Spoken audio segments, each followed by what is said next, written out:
बुद्धिहीन तनु जानिके सुमिरो पवन कुमार बोल बुद्धि विद्या देव मोहि हरऊ कलेश विकार।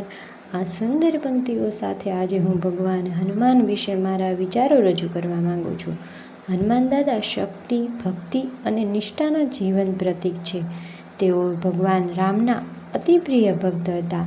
તેમની ભક્તિ એવી હતી કે તેઓએ પોતાના જીવનનું દરેક ક્ષણ શ્રીરામની સેવા માટે સમર્પિત કર્યું હતું. મિત્રો, હનુમાન દાદાના જીવનમાં ઘણા પ્રેરણાદાયક પ્રસંગો છે. બાળપણમાં તેઓએ સૂર્યને ફળ સમજીને ગળી લેવાનો પ્રયાસ કર્યો છે. તેમની અદ્ભુત શક્તિ અને નિર્ભયતાનો દાખલો છે. રામાયણમાં જ્યારે સીતાજીનું રાવણે અપહરણ કર્યું ત્યારે હનુમાન દાદાએ સમુદ્ર પાર કરીને લંકામાં જઈને તેમની શોધ કરી હતી.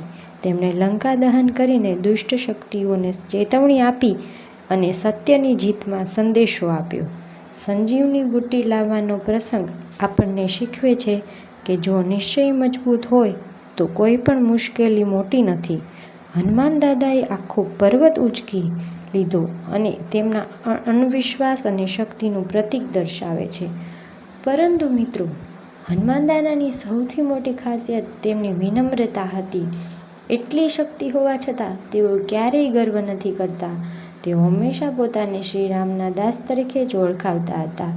આજના આ યુગમાં આપણને હનુમાન દાદાથી ઘણા પાઠ શીખવા મળે છે.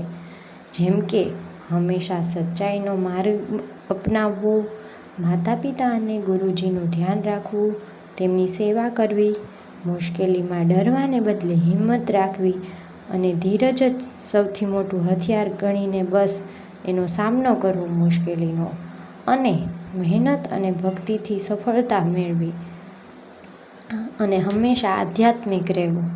અંતમાં હું એટલું જ કહું છું, જ્યાં ભક્તિ છે ત્યાં શક્તિ છે અને જ્યાં હનુમાન છે ત્યાં જીત નિશ્ચિત છે દોસ્તો.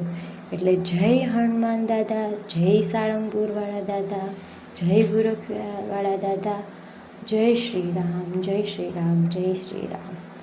અહીંયા હું મારી વાણીને વિરામ આપું છું અને તમે પણ હનુમાન દાદાની શક્તિઓનો ક્યારેય અણવિશ્વાસ ન કરો. તેના ઉપર પૂરેપૂરી શ્રદ્ધા રાખીને બસ તેના પર કામ છોડી દો અને બસ તેમનામાં જ મન લગાડો. એટલે તમારું કોઈ પણ કામ અટકશે નહીં કે અટકવા દેશે પણ નહીં. કોઈ પણ મુશ્કેલીથી ડરવું નહીં.